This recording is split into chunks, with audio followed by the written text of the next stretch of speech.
All right. So as y'all heard, Chris put me on blast the last episode of season 4 and pretty much said, you gonna ask these people for help and you gonna start this Patreon. So I started a Patreon page, working on additional content. Go on over to patreon.com/TrillMBA show and become a patron and help us make more dope content to help us survive and thrive in corporate America. All right, now let's start the show.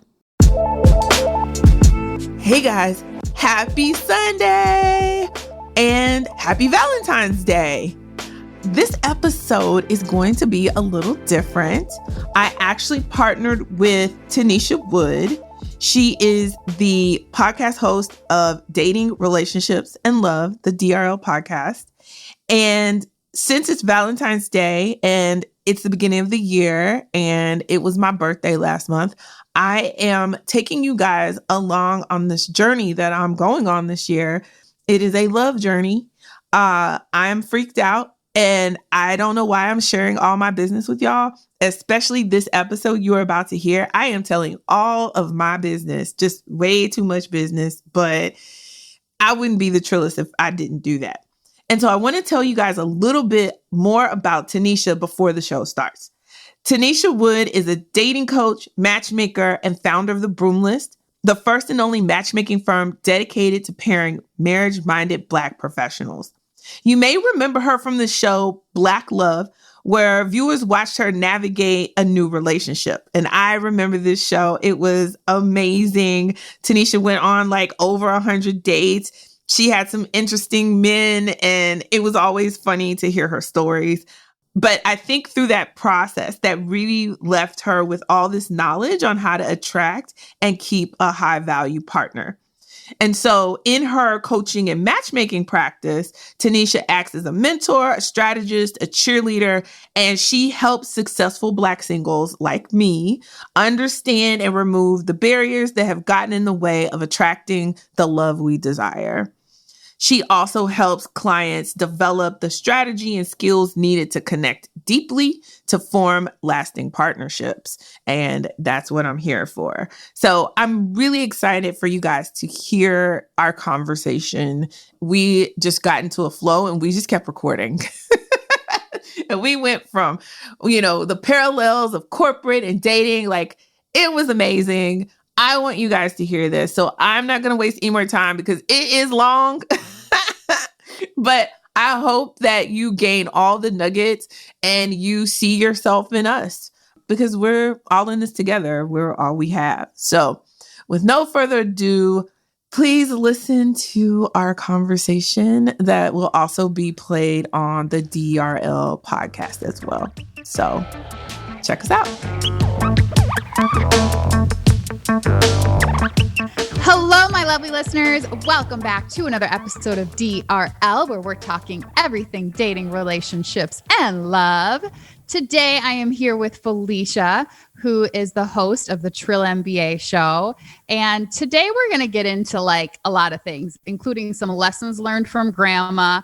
I really do think old Black women are the source of all knowledge. Yes. They could tell you everything, especially about love. So we're going to get into that. We're going to talk about how work and education comes into play with dating as well. So hi, Felicia. How are you? Hey, I'm good, Tennesha. Thank you for having me on the show. I'm so excited about this because I have been telling my listeners, like, you guys, I know we want to climb the corporate ladder, but you have to balance. And that includes getting your love life. You got to get it.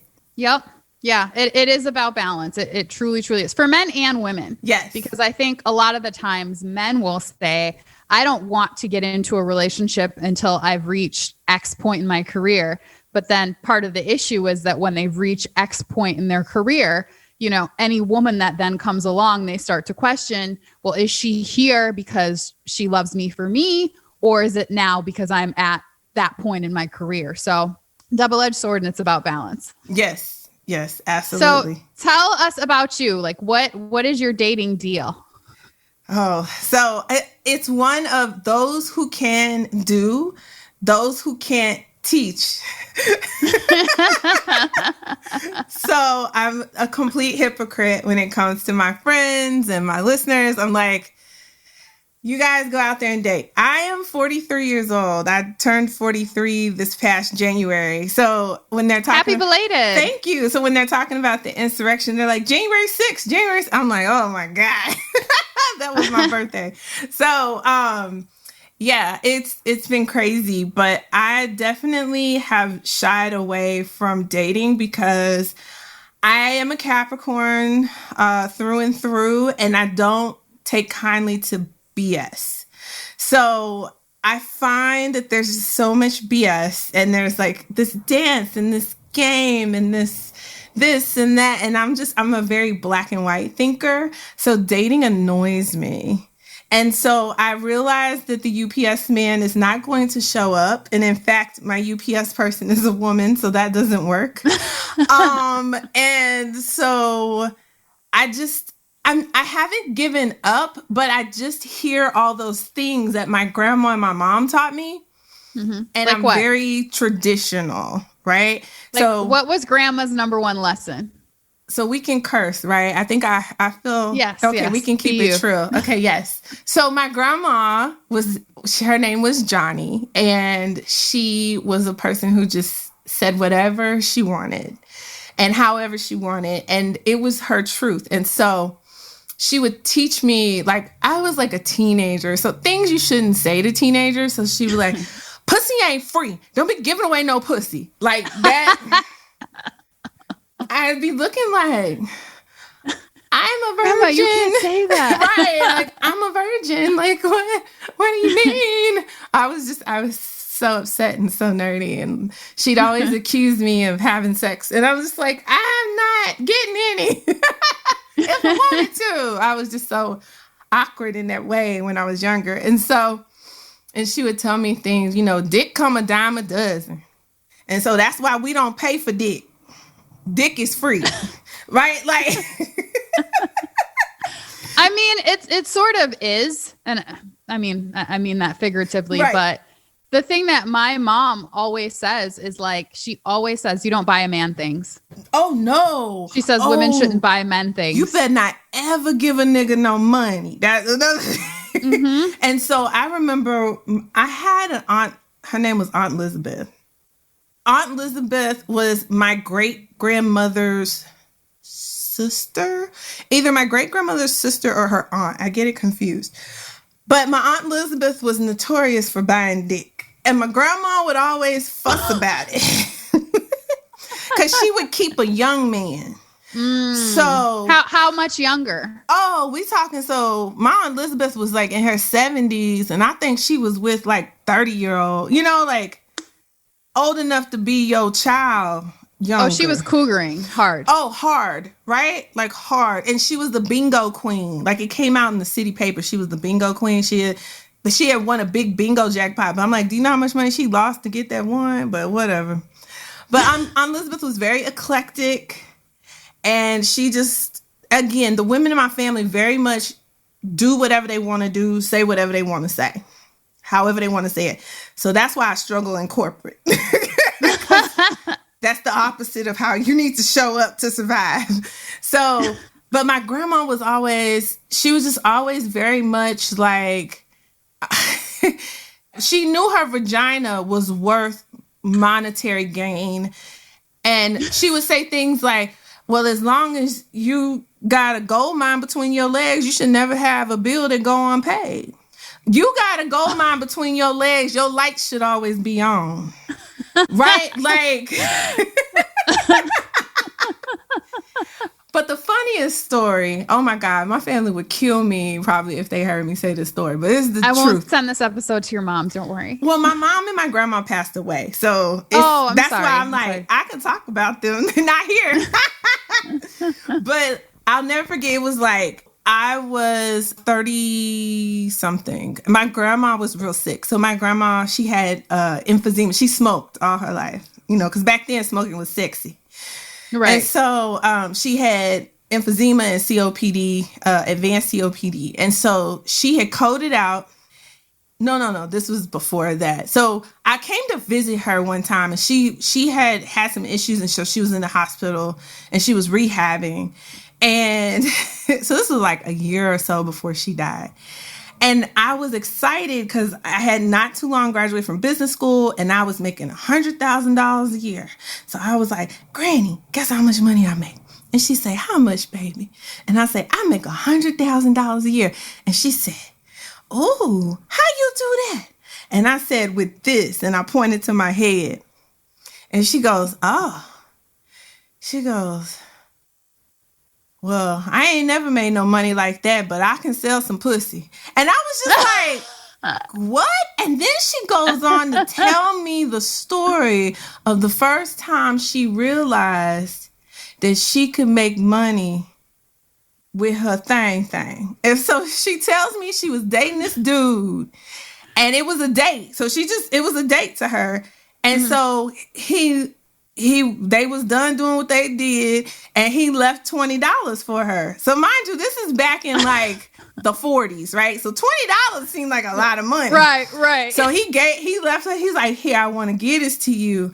And she was like, what's this for? He was like, I just had such a good time. And he said, and if we can keep having a good time, there's more of that, where that came from. And she said, oh, well, we can have all the good time. And she said, that's the first time I realized that I had a gold mine between my legs. And I was just like, oh my God, I came with you, a woman. But she would tell me these things. Your grandmother is from a different generation. Yes. But I do think that there are some very valid points in the things that she is saying, right? So when she says something like, there's a gold mine in between my legs, right?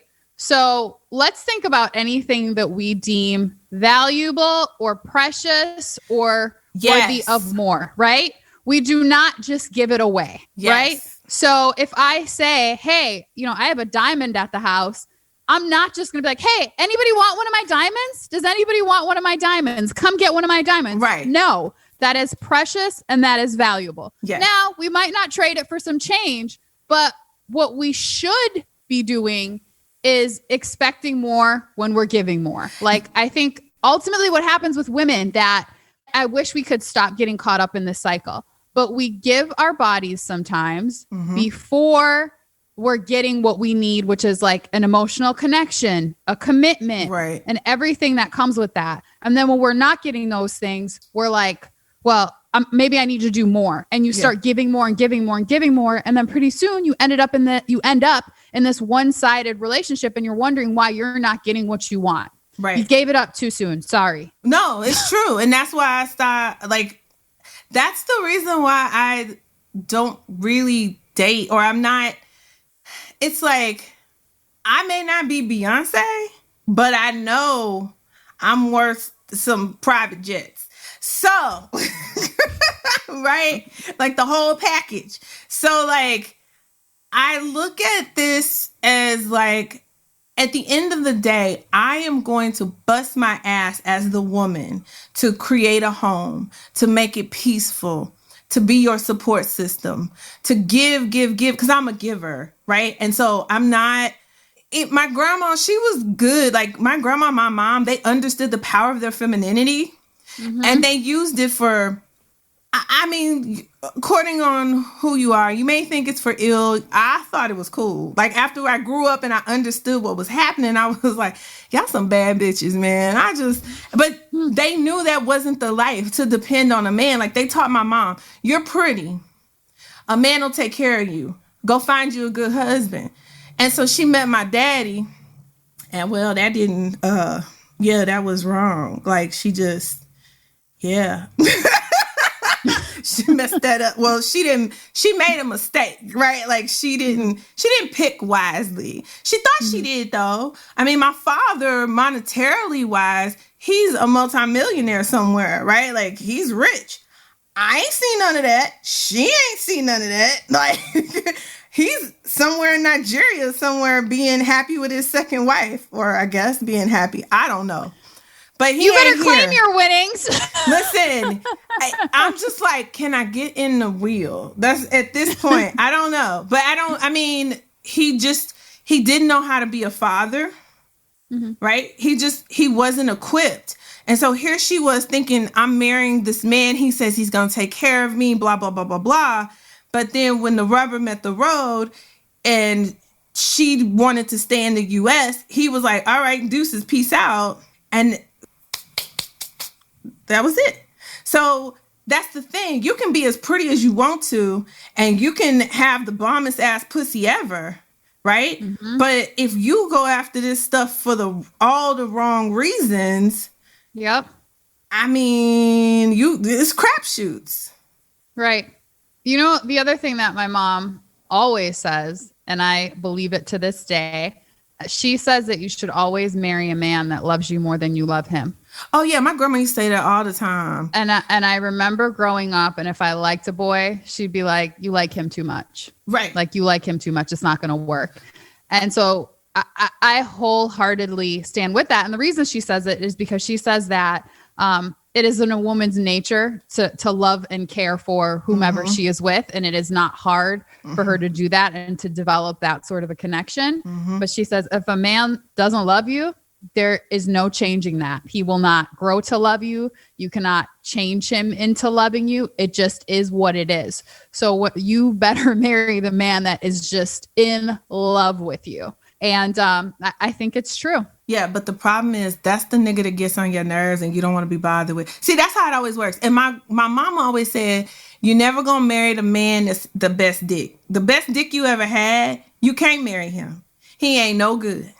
You just, you get your top 5. Get in 2 to 5. The 2 to 5 is, if you land married there, you won.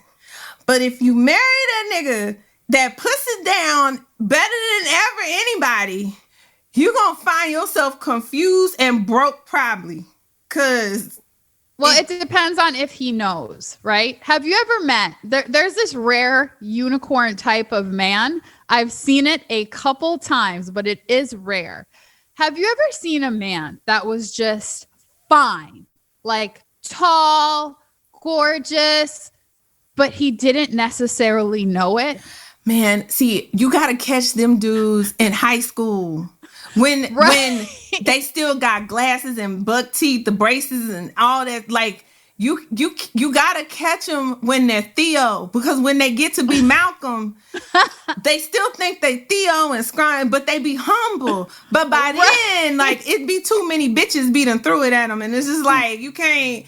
Like you just like, damn it, you're ruined. Yeah, those are like the rare unicorn men where it's just like they're so good at everything and they're cute, but their heads have not enlarged to the size of all the things that they can do and are, and that's a lovely type of man. Yeah, because for whatever reason, the little low self-esteem they had in high school still kind of sticks them in the side every now and again, and they don't realize it. And so even when women blowing them up, gassing them up, or they're oblivious, they don't see the signs. Like girls be throwing it, but they're not paying attention, and they don't ever think nobody's checking for them. And then they always got dudes that are womanizer friends, and so it always seems like the girls are flocking to them. And really and truly, the girls are talking to their friends to get to them, but they can't see it. I've seen that. That is hilarious to me. I'm like, they all want to talk to you. Me?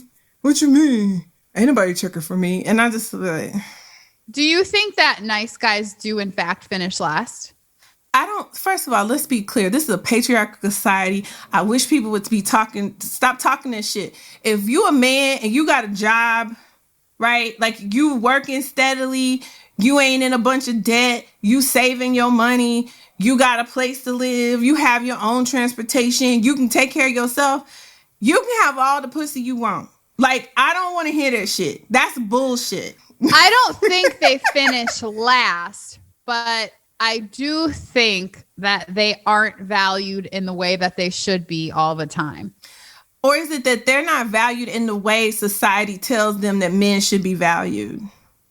So think about it. The nice guy wants the model ass chick that's bitchy and rude and sexy and all that stuff. And so he's looking at that girl and he's like, man. And so either she dogs him out because he's nice, or she just ignores him because he's not edgy enough, he's not fun enough, he's not exciting or whatever, right? Mm-hmm. And so they think they lost when there's a regular ass chick like me who knows how to cook, who knows how to clean, who got good credit, who own property, who pays her own bills, who don't necessarily need you but wants you because I'm tired of making all these goddamn decisions on my own. But no, I'm too boring, right? Like, I'm not, you can't imagine me doing all the tricks that she do, even though I do, but you can't imagine that because I got a business suit on and I got my hair up in a bun and I'm, corporate, and I've seen boring too. Well, I think it's that, and that's in a situation like that, I feel like both sides are chasing this like drama because they're used to it, right? We have this, I don't know where we got this idea from that like relationships aren't fun and aren't exciting unless there is some level of drama involved. If we get in a relationship too easily, meaning like, oh, I liked him, he liked me, it was flowing, we're together now. I hear a lot of people say, but what's wrong with him? What's wrong with her? Why is it so easy? And so whenever something is easy, we automatically associate it. Well, there must be something wrong. There must be a reason. Let me dig for that and stir up drama because that's what I'm used to. And I think that drama is what is constituting interest in love. And it's just not. Yeah, we all need therapy. Everybody. Just go find one, get you some, because it's this myth of hard work, right? I liken life to when things are in flow, it's right. If I have to, like, I'll do some work, but if I have to push, and it's not budging, it's not moving, it's not supposed to move. Mm-hmm. So if you fighting for a relationship, for a job, for this or that, and nothing's in flow, that's all wrong. So it may feel thrilling in the moment, and you may think that heartache is supposed to be right, but you need therapy. Go get you some therapy. Relationships are work. Like, relationships are hard work, but the difference is it's the job you like. Right. So like, it's a job you show up to and you're like, this is hard work, but I enjoy it. I am passionate about it. I feel like it is making a difference in my life and those around me, and then the work of, oh my God, I hate this job. Here, I got to show up again. Oh my God, why am I doing this? What am I doing with my life? Like, that's not the type of work you want to be doing. No. And so if you find yourself working in a relationship, there's nothing wrong with that. Just make sure it's work that you actually want to be doing with a person whom you want to be doing it with. Exactly. And the same thing goes for working in corporate. Like, you need to be doing things that mean something to you, right? Mm-hmm. And that you're learning from. You need to have relationships that build you up and set you up for success. Mm-hmm. And if you don't, you need to leave. 100%. Now, with that being said, do you feel like women who are more educated and, are closer to the top of the corporate ladder, do you feel like dating is harder for them? Yeah. How so? Because they make more money. Point blank clear. Listen, unfortunately, we are in this patriarchal society. As much as we want to bring down the patriarchy, I mean, it's so ingrained. Even me, like, I want a man who makes decisions.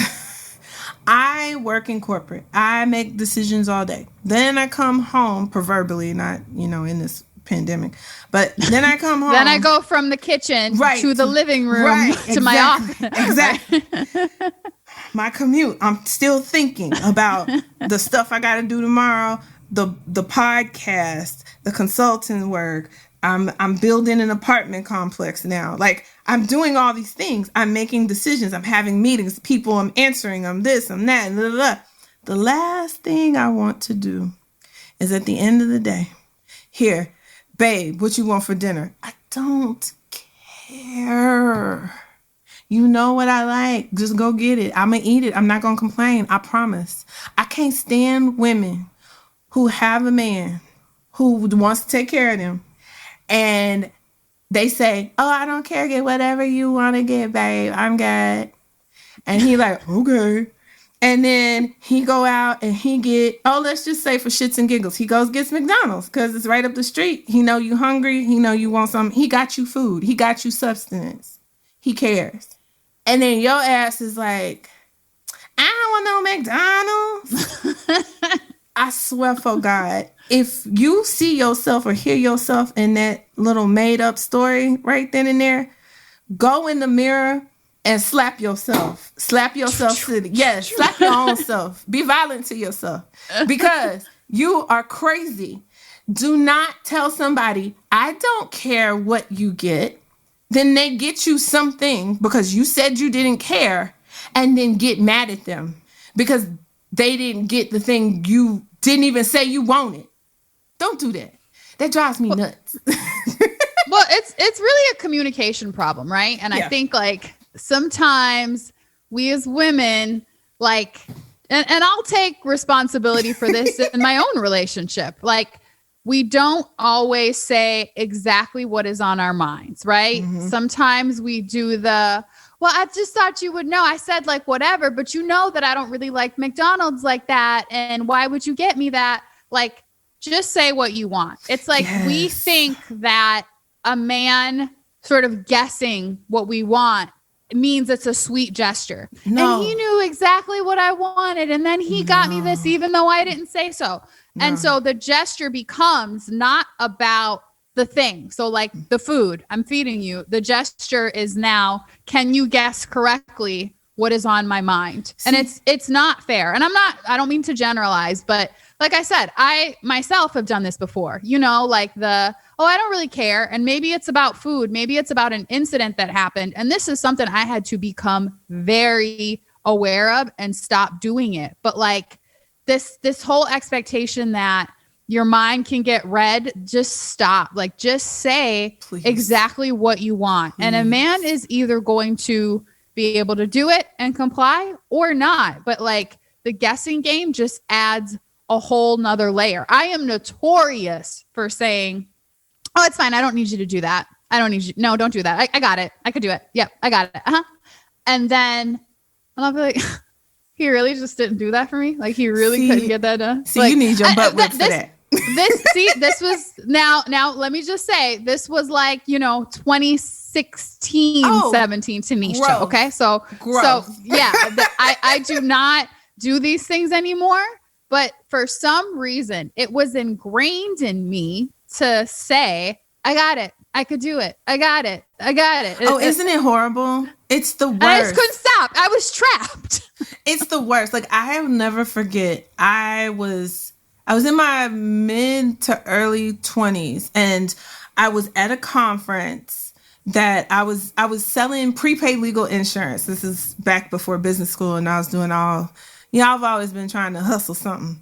And so I was at one of these little meetings or conferences and I needed to stand up on a chair to either put something up or take something down, decorations or whatever. Mm-hmm. And this older man came up to me and I didn't know him that well. I just always knew him as a nice man. He was mm-hmm. a nice like grandfather type figure.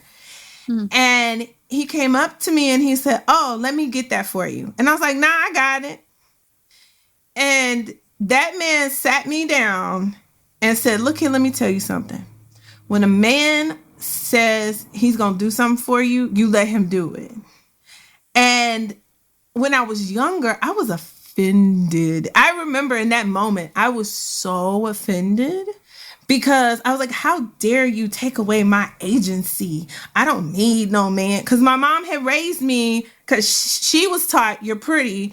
You'll get a man. He'll take care of you. That shit didn't work out. So her messaging was, that shit don't work. Go to school, get your education, be independent. Don't depend on a man for shit. And so in my mind, I don't depend on no man for shit. I don't need no man, mm-hmm. right? And I remember being so offended. Now, fast forward 43 years old, I ain't got no man. And I'm tired. Please come do this work. Please take over. Please, you can have it. I don't want it no more. I'm good. Please take care of me. Somebody. I've proven I can take care of myself. I've proven my independence. I was hot. We spent all that time trying to prove it. Right. And we've sent the message. Like, it's out Yes. there. Everybody knows, but everybody also knows, oh, she doesn't want anybody doing anything for her. Don't bother her. Don't bother her. I'm good. And then we sit back watching them do stuff for other people. And we're like, what? But what about me? That woman said she wanted it done for her. She was clear about that from the beginning. Yeah, she dropped her napkin. That woman said exactly what she wanted, and therefore got exactly what she wanted. Yeah. But Tennesha, how do you change, right? Because when you've been taught, especially Black women, and I blame, it all goes back. This is all slavery fault. Let's just be clear. Slavery, white supremacy, it's all their fault. If you look at the tribes in Africa, it's not like this. I don't know what it's like, really, so let me not act like I'm some history expert or something. I'm just saying, it ain't like it is over here. Because here, when you go through, especially when you look at the 40s, 50s, 60s, 70s, where you have Jim Crow segregation, you have all these racist laws, incarceration, all the way through the 90s, and where you had this breaking apart of Black families. Right. And you had this society making Black men criminals just on sight, and making Black women whores and loose women and ungodly women on sight. Like this caricature, these evil things, right? Yep. Ingrained in the psyche of our culture is these ideas and these things that keep us apart and keep us separated. And it's very scary because through that, our mechanism for survival told us stuff like, well, I don't need a man to survive. And it's true, you don't. I'm surviving. I'm okay. I feed myself. I pay my bills. I bathe mostly every day during this pandemic. So no, I don't need a man. But the truth of the matter is we thrive as humans when 100%. we are in coupled relationships. And even so for your career, being in a relationship is beneficial for your career. Now, relationship meaning a healthy, solid relationship, right? But being coupled or married is good for your health, your longevity. People who are married live long. Yes, it's good for your taxes, good for your finances. It's just overall beneficial to have that partnership. And society has created these mental and psychological demons about who we are as Black men and women. And it's scary when you sit back and you think and you read about it and you think about it. And it's that's so insidious. That's worse than slavery. That's mental slavery that we keep perpetuating. And so now that we are more educated and more intentional, how do we make that shift? Well, the number one is we don't have to buy into any narrative that is out there, right? Facts. So we understand the narrative. We understand where it came from. We understand its existence, but we don't have to participate in any of it, right? Mm-hmm. So like you said, and like I said, there's been a certain pride taken in saying, I can do it on my own. I don't need a man, right? Mm-hmm. And anything that you go around preaching, like you put out there in the universe, that is what you are giving your energy towards. That is what you will get. So if you are constantly walking around and saying and acting as if I don't need a man, well, guess what the universe is going to give you? Not a man. Right? And so I just wish, one of the things I always have my clients do is to admit that they do need a man. You are not going to die on the street tomorrow because you are broke, homeless, and starving without a man. Mm-hmm. Okay. Nobody is saying that. But for me, I need the companionship that I get from my man. Mm-hmm. It makes my day much better. I perform better. I communicate better. I'm a better human being because he is around. Mm-hmm. Again, not going to die starving in the streets tomorrow if he's not. But my life is made much better with him in it. And I can admit that now. And that took me a really long time to get to that place. It has always been true. He has touched my life since the moment he's been in it. Mm-hmm. But I am now at the place where I'm like, yeah, my life is 100% better because he's in it and because of the things that he does for me. I need him in my life. My life would look a lot different if he weren't in it. And just because you're not starving, it doesn't, and destitute on the streets, it doesn't mean that you have everything that you need and that you want and that brings you joy and pleasure and fun and all those things. Like, I laugh 90% of the time we are together, we are laughing. Do you know how much that does for my emotion? Like, do you know how much motivation that gives me to like go through my day fully and do a good job and deliver because I have that? I need that. Yeah. And you look so happy. Like, you look like you're in love. I do love him. It's crazy. I love it. Oh my God. But yeah, I need that. And I think, like, can we normalize saying I need my man? You know, I need the companionship of a man without feeling like, oh man, I am not a woman now. I am not a strong woman. I am not an independent woman because I have just admitted that I need a man. I am all those things while needing my man. Listen, and you know what's so funny? When you first said, can we just admit and say, I need a man? And there was something inside my soul that was like what? And it's so ingrained. And I was like, wait, what's happening? No, I agree. Like, there's a part of my brain that's been so conditioned to be like, how dare you say you need anybody? But that's a Black woman's Achilles heel, is saying, yep, I need something or I need help. Black women hate to ask for help. We have got to get over that. It's horrible. But how come we're okay saying, I need a job? I need a house. I need a car. Like, why do we need those things? And we're even okay saying the material things that we need. Like, it's less uncomfortable to say for most Black women, I need a car. Because we're a bunch of a man. Right. We're a bunch of control freaks. Because think about it. When you say, I need a car, I need a house, those are all things that you can say you need, and then you can turn right around and go either immediately get it or work your plan and get it, right? Like, you can go do it without the assistance of, well, in your mind, the assistance of any, like your friends, your family, or anybody. But if you say, I need a man, you can't control that. Like, you can't control a man. You can't control another person. You can control what you're attracting. Do tell. Keep talking, because I don't know that part. This is your expertise. So I think that by understanding yourself and then shifting your energy to attract the things that you need and that are good for you, you can attract a man. So, like, the way to attract a man, I think, like, we've got it all wrong. We think, and I mean by we, I mean society as a whole.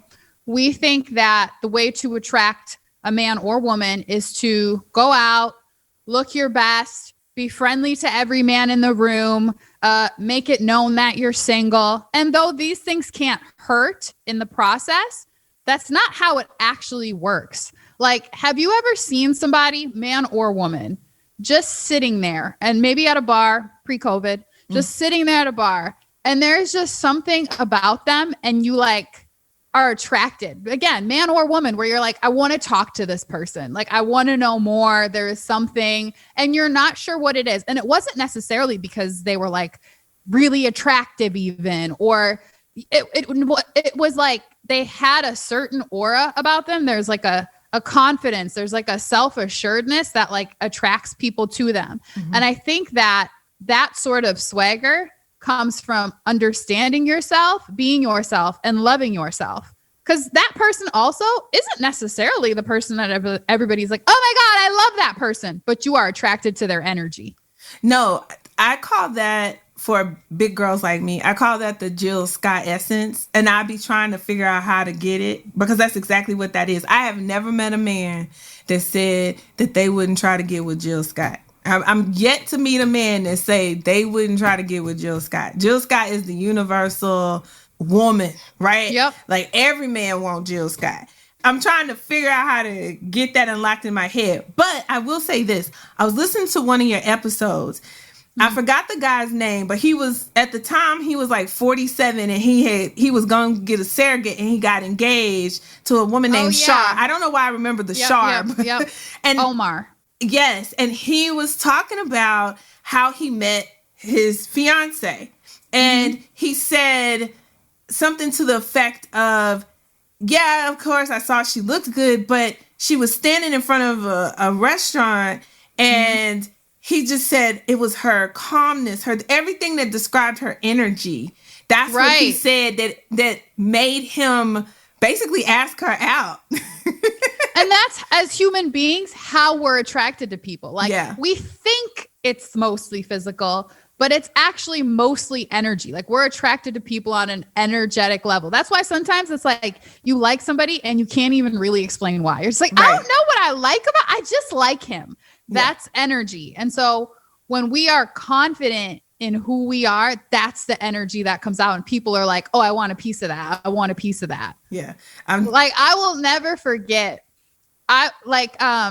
So my friend Jay, one night, this is when I first met her. We're out at a restaurant and there was like, we walk into this restaurant in New York. There's like no tables anywhere.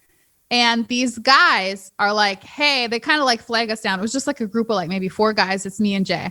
And they're like, hey, like you can like come over here and sit with us pre-COVID when you could sit with strangers. Right. Breathe the same air. Right. When you could share air. Right. And I remember observing Jay in that moment and they were all loving her. Right. Now, Jay is beautiful. Right. And you would assume that maybe that's the reason. Like you would assume like, oh, she's beautiful. So of course they're all going to like stare at her. But it wasn't that. It was like she had this like magnetic energy and they were all attracted to it. And I was just sitting there observing it. And I was like, are any of y'all going to talk to me or am I here? I'm here.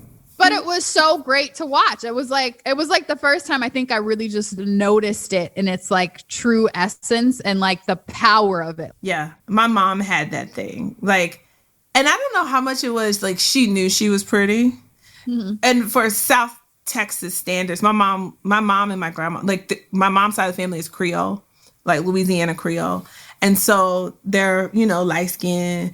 I mean, I'm for sure that somewhere along the line, Beyonce and me share, a slave owner in the ancestry because I read somewhere she was related to Broussards and we're Broussards from New Iberia, Louisiana. So Beyonce, girl, you my cousin, we're going to figure it out. Again, you better get that check. Right. So the thing is though, like everybody always told her she was pretty. Mm-hmm. And even though she was a bigger woman, she was thick, she was pretty. And she had men on her like white on rice all the time because she would just walk around laughing and smiling. And she would flirt with everything. Babies, stop signs. It didn't matter. My mom was a flirt. She was always cheesing and grinning and flirting. And I'd just be looking at her like, how do you do that? And I always wanted to do that. And now that I'm older, I'm starting to realize the reason why that isn't happening for you is because there's a story that you keep telling yourself. Ding, ding, ding, ding, ding. Mm-hmm. That says, shout out Alex Merritt. That says, oh, men don't want you because you're overweight. That is the story that's in my head that now, again, shout out to therapy. Like, I'm working on that, right? Because that's not true. And I have plenty of examples to say that's not true, right? Yep. But it's kind of one of those things, you are what you believe. 100%. And so a man thinketh, so is he. Mm-hmm. My grandma used to always say it too. It's funny. She would cut you out in one sentence and then quote a scripture the next. It's a very, very interesting childhood. Balance. That's called balance. Yes. But my grandma, she used to always say, baby, you got to love yourself. And I never, like, how, grandma? You didn't tell me how. Like, how do you love yourself? And it starts with how you talk to yourself. Mm-hmm. That's what I'm learning. So I'm on a journey. So part of the reason I'm still single is because I'm working on me. Yeah. But I do need a man. And I'm very comfortable with saying that. There it is. But you're so right. Like the difference between a confident person and a person that isn't confident isn't their looks or their money or anything else they have. It is the difference in the story that they tell themselves. Right. Because how many times have you had a broke, snaggletooth dude try to holler at you? With all the confidence in the world. And his confidence made me like, well, maybe, you know, maybe let's see. I don't know. Like, you seem really confident. I like that. But this is like something that I always think about, right? I always think about this story. So there's a little boy, right? His dad left when he was young, never grew up with his dad. All his life, his mom told him, you know, your dad's kind of a deadbeat. He's not around. That's why you don't have a father, right? Mm-hmm. So the story that is constructed in this little boy's mind is, I wasn't good enough. I'm not worthy. Somebody left me, right? Right. So he didn't grow up with his father, right? Mm-hmm. Now there's another little boy. His mom he didn't grow up with his father either. Never knew his father since he was born. His mom told him, oh, your dad's a war hero. You know that? You know all the things that he's done for people? You know how many people he's saved? He's an amazing man, right? Mm-hmm. So that little boy walks around thinking, oh, I come from greatness. My dad's a hero. I'm great, right? Right. Same life, meaning neither one of you grew up with your fathers. Neither one of you had that figure in your life. You didn't have that role model. Yet you grow up seeing yourself so drastically different simply because of the story. Right. So you might have not had any money in either circumstance, but the story was different from the start. And once you implant a story, it sticks with you like for life. Oh my God.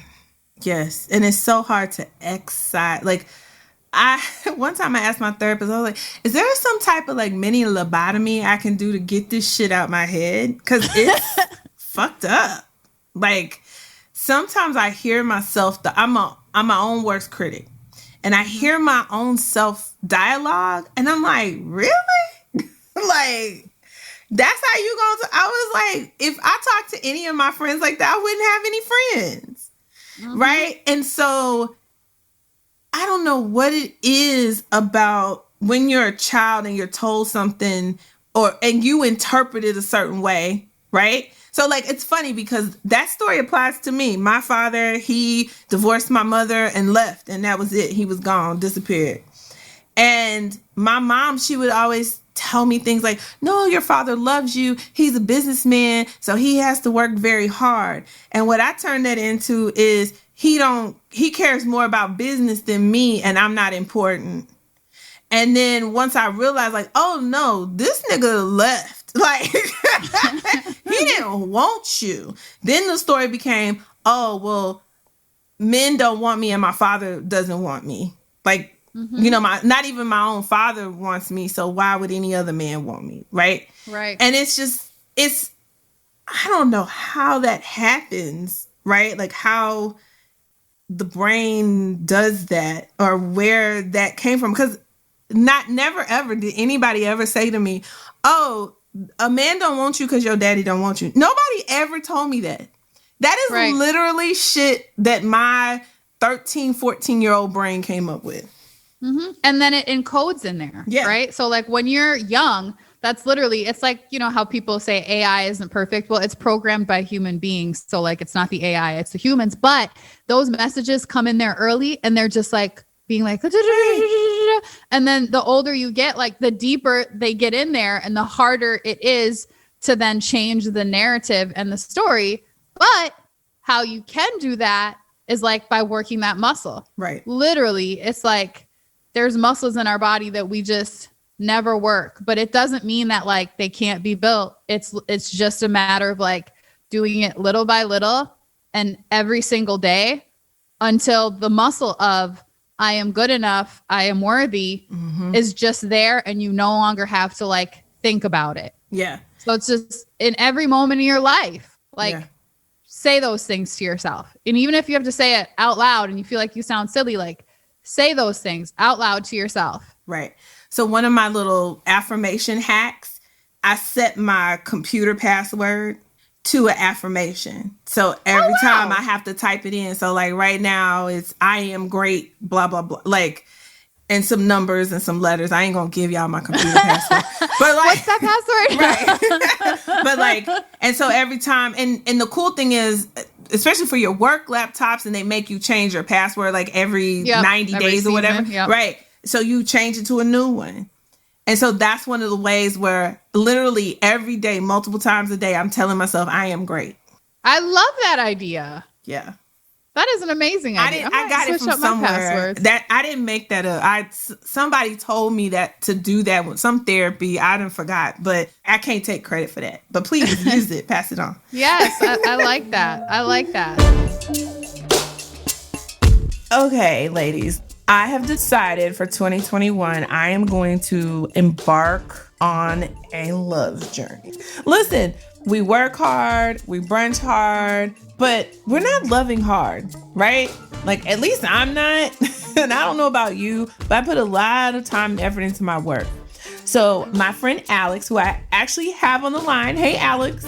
Hey. She has convinced me that in 2021, I need to get it together and go on this love journey. And she is going to be my guide. So for those who don't know Alex Merritt is the love engineer. And she has a wonderful experience that is coming up at the end of this month. And I want you guys to come with me on this journey. So, Alex, tell us about the I Declare Love virtual conference. It is the most powerful and transformational experience, period, for powerhouse women who are ready for love and great relationships, but refuse to settle, shrink, or struggle to have it. Whew, I'm ready. Okay, so here's what we are going to do. I have partnered with Alex. I am giving away 3 VIP tickets so you can hang out with me and go on this experience as we are going to put as much energy into our love journey as our career journey in 2021. So if you want to join me, we're going to have a special link. Go to the link in the show notes and you just have to fill out the form. And then we're going to randomly pick 3 people who have filled out this form. You must submit the form by February 14th. Fill it in and let us know why 2021 is the year you decided to declare love. Remember, I'm giving away 3 and you have to submit by February 14th at 11:59 p.m. Eastern Time. Come on this journey with me. Shout out to Alex. Thank you so much. And we are going to get back into the show. I'm just thinking about stories that were told when we were little. And like, you don't even, have you ever been told a story that you yourself don't remember, but you remember the story being told so many times that it is encoded and it's like you remember it, but you really don't? I have the best one. So what? When I was 5, I was in kindergarten, and the kindergarten was legit, like not even a full New York City short block away from door to door from my house. Like my house was right next door to the elementary school. And so I would walk to school every day. And so I had a half day class. So I was supposed to be home by like 12:30, but my ass would stay and play on the playground and stuff. And they knew where I was, and my grandma could like, come out the front door, look and see me playing. Like it was fine. But one day I run home and I'm crying and I'm upset. I'm like, Mom, it's bad. Please don't beat me. Please don't beat me. And she's like, well, what happened? I think I'm pregnant. And she's like, wait, how old were you? I'm 5. So clearly not pregnant. I think I'm pregnant. And she's like, well, she tried not to laugh. Well, why do you think you're pregnant? I'm like, 'cause this little boy kissed me on the playground on the lips, and I liked it. I liked it for me. Right. And so my grandma used to tell this story. Now, I don't remember this, right? But I feel like I was there, but like, but right. I'm like, oh, wow, that's crazy because I don't ever remember, but I remember them telling it so much that now I tell it. Right.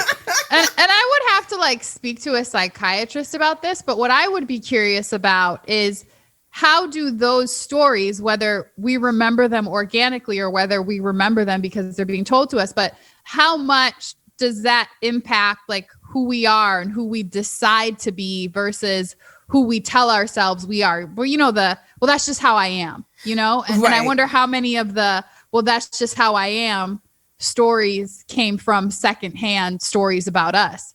Oh, all of it. Because, yeah, I mean, I'm a very gregarious person, but as I'm getting older, I'm not as gregarious. But like when I was little, I was just blah, blah, blah, blah, blah, blah, blah, blah. So then all my life, even times where I felt like I didn't want to talk, I felt the need to talk. Right. Because everybody said, well, Felicia looking at me, like waiting for me to talk. And I'm like, but now I know how to shut the fuck up. So I just be looking like, what? I ain't got shit to say. Go on. And that's kind of like, yeah, it's like always like there's an expectation of who we are from other people.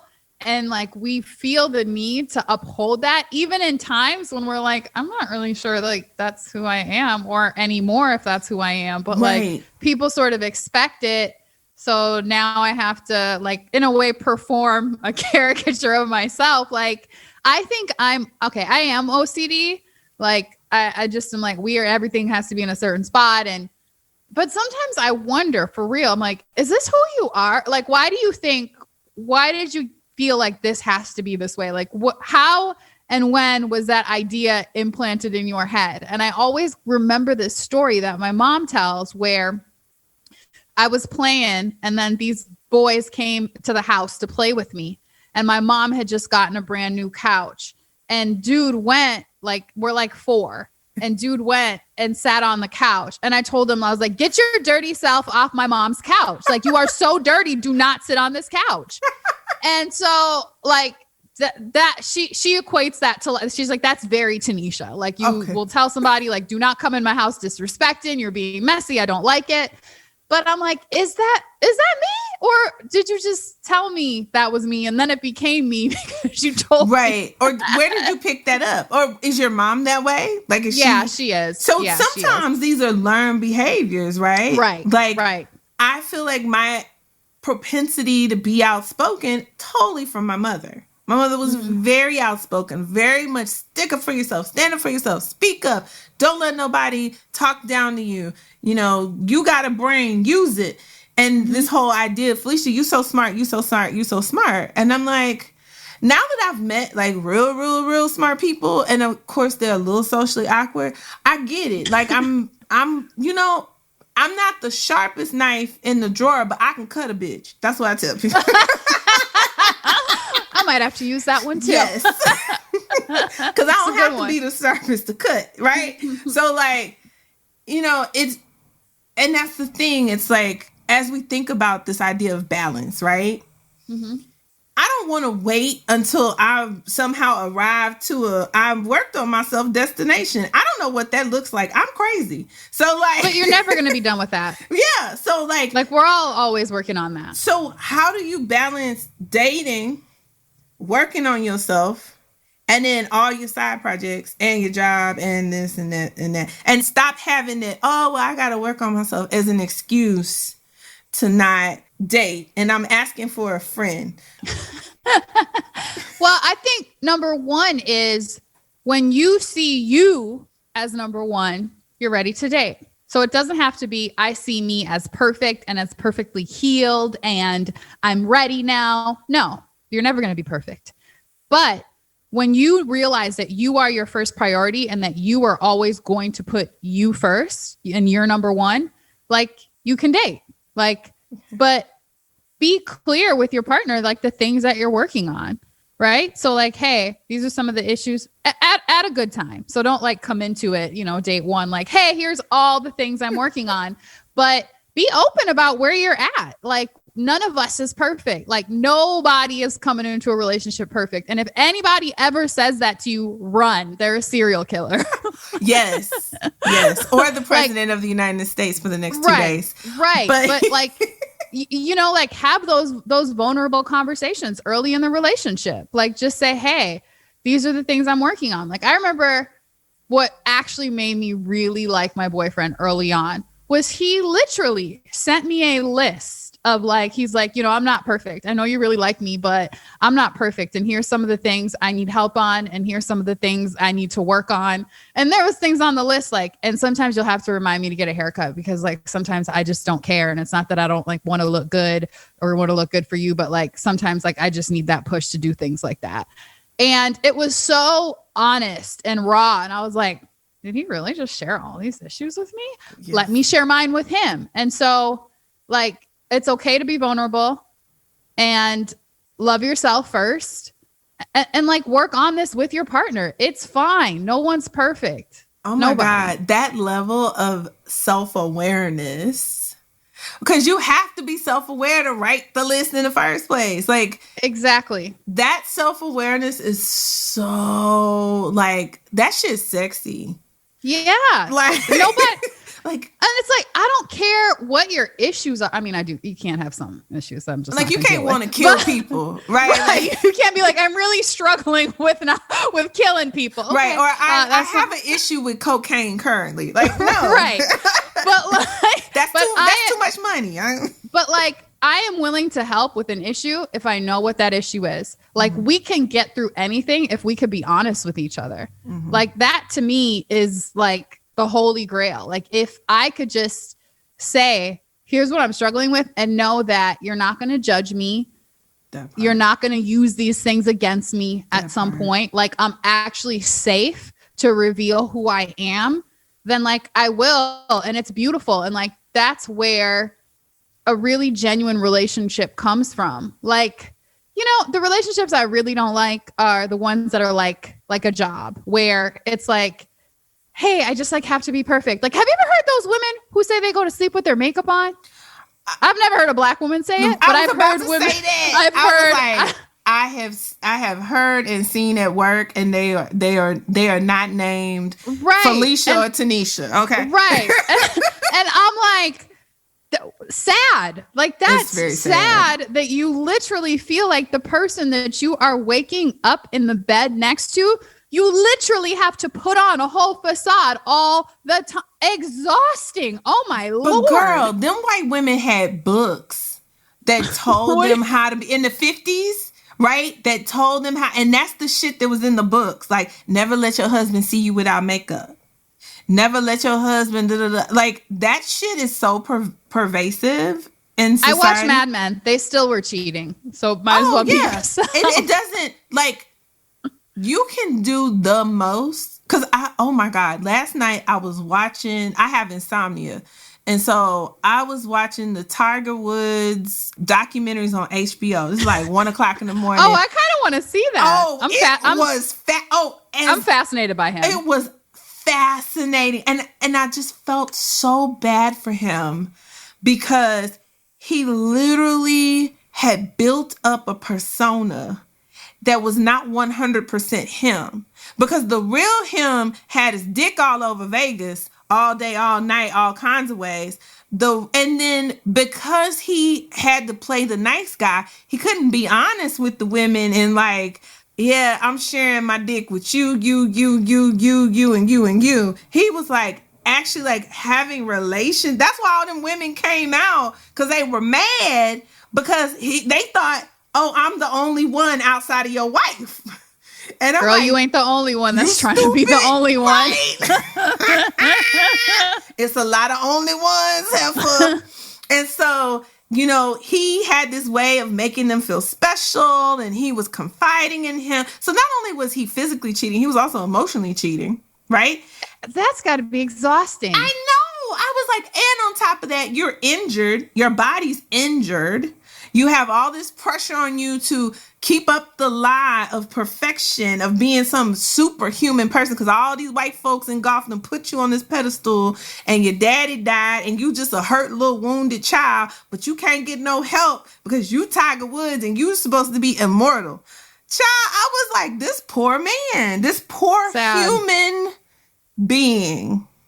I think that we as a society put too much on certain professions. Yeah. Like athletes and entertainers. Yep. And it's like, When did they sign up to be your child's role model? That's your job. I think as a parent, that's you. Yeah. Like, why is Tiger Woods your kid's only role model? That's crazy. Right. I don't want Tiger Woods to be my child. I don't want any of these entertainers to be my child's role model. I mean, my grandma would probably say Cardi B is a good role model, but because she always talking about, I don't cook, I don't clean, but let me tell you how I got this ring, right? So like my grandma would be so down with Cardi. Like that would be her favorite rapper right now.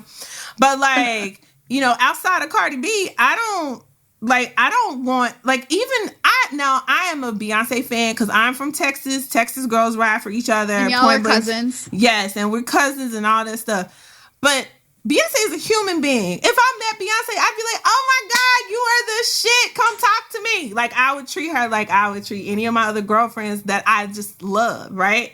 Because she's a person.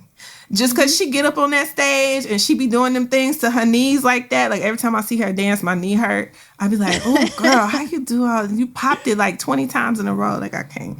But, like, I'm just like, I don't want to ever put any human being in my mind. Like, even Michelle, people that, like, legit, I would have to, like, talk myself. If I met them in person, be like, Felicia, don't act a fool. This is a person. Like if I met Michelle Obama or Oprah Winfrey or even like Stacey Abrams right now, like I'm so fangirling over Stacey Abrams right now. Like if I met any of those people, I would legit have a conversation with myself. Like, look, this person is human. And yes, you love what they do, but you need to treat them as a human. Like, let's not forget people's humanity. And so, like, I don't know if you get this with people who listen to your podcast and you happen to meet them in person, right? Mm-hmm.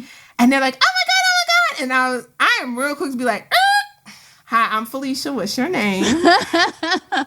I'm a human being. There's only like 3,000 individual unique listeners a month. So like you one of 3,000, girl. Like welcome to the tribe. Like let's not act like. But that legit has happened to me. It even happened to me at work. It was this girl who had started and she heard my voice and she was like, and she came over and she was like, are you Felicia? Are you Felicia Ann Rose Anuha? And I was like, yeah. And you are. She was like, oh my God. And she like had to calm herself down. I was like, girl, if you don't come over here and sit down and talk to me at this job, we are at work. Like we clearly, I'm still getting a W-2 paycheck like you. Like we both on the W-2. You got your W-2s. Right. So I can't do that. And I don't care. It's funny. I listen to the Read and Crystal. She is hilarious to me. And she talks about that. And Kid Fury, they talk about like people meeting them or whatever. And they're like, we just some regular ass people. And I'm like, exactly. Everybody is truly just regular ass people. Some of us just got a little more money, hair, wardrobe, and makeup. That's it. But I think it's really hard for people just in general to separate, particularly like creatives, to separate their art from them as a person. Like we can't comprehend that like Drake's job is getting in the studio, singing a song, being emotional, being emotional and, touring and doing concerts, like everything he says to us, to me, I'd be like, oh my God, how he's feeling right now. It's just so like, I get it, Drake. I am with you. And because especially the nature of music, it is supposed to touch you. It is supposed to make you feel these things. And you hear something like, and you're just like, oh my God, they get it. They get me. Right. And it's like, it's great because like that's fostering human connection, but we just have to learn to separate the art from the people. Like I found myself getting way too attached to Drake to the point where, I was over here mad when he was making certain personal life decisions. Like why can't this man choose who he wants to have a baby with? You were mad when he had that baby. You was mad. You was a little, you felt the way. I was like, it should have been Rihanna. Meanwhile, Rihanna like, ooh, I dodged that bullet. So Rihanna's like, I'm dating like princes in Dubai. I don't care for this. Whatever. Okay, like, cool. No, and Drake done got fined too. Like he did that Malcolm Jamal Warner thing where it was Theo And then it was Malcolm Jamal Warner. And I was like, ooh, yes. And he did that thing. And you know who else is going through that transition? Michael B. Jordan. They get a little thicker around the neck and the shoulder. He's majorly upgraded now by Lori Harvey. Like that's. But no. Before that came out, it's this maturation that men go through. Oh, sorry. I didn't really notice him before that came out. Oh, because he wasn't noticeable. He was so thin and so. No, it wasn't that. I once actually, and that's the thing. I also hold personal grudges against certain celebrities. Has you met the asshole in person? Is that what you about to tell me? No, not even. No, I just saw a picture on like Shade Room or Instagram or wherever. But he was like on a boat with a bunch of white women, and there wasn't like one black woman in sight. And that really, I was just I was like, I don't. Yeah, that's not attractive. Yeah, I thought you were cute. Now you're not. You're not for me. Goodbye. Yeah. I don't. So I had canceled him a while back. I get it. I appreciate that cancellation. And had I seen that picture, I would have done the same. I still have visions of Wakanda in my head. And so, it's like, I hate when people aren't equal opportunity daters. But I am being a hypocrite in saying that because I really, truly only want to date black men. So...